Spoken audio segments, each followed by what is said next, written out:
একটা সিনেমায় positive negative review হয়, শুধুমাত্র নেগেটিভ রিভিউ কেটে কেটে কেটে কেটে কেটে কেটে শুধু নেগেটিভ রিভিউ প্রচার করলো প্রথম দিন। এর ব্যাপারটা বুঝলাম না। এই আক্ষেপটা কার প্রতি? আক্ষেপটা কি আমার প্রতি? এই চক্রান্তটা কার প্রতি? আমার প্রতি? এই চক্রান্তটা কার প্রতি?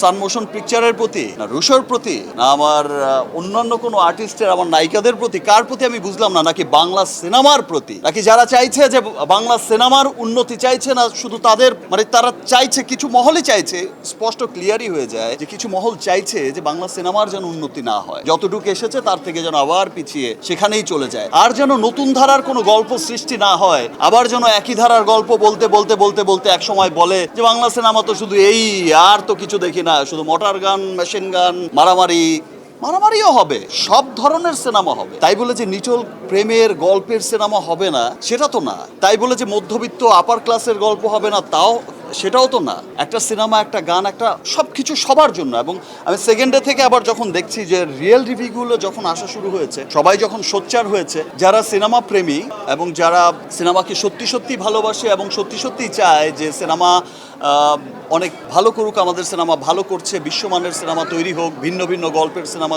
তৈরি হোক, তারা কিন্তু খুব পজিটিভ রিভিউ দিচ্ছে এবং সবাই আবার নতুন করে হলে আসছে। তো সেই বিষয়টাকে আমি অনেক সাধুবাদ জানাচ্ছি, সবাইকে অনেক অনেক ধন্যবাদ। আর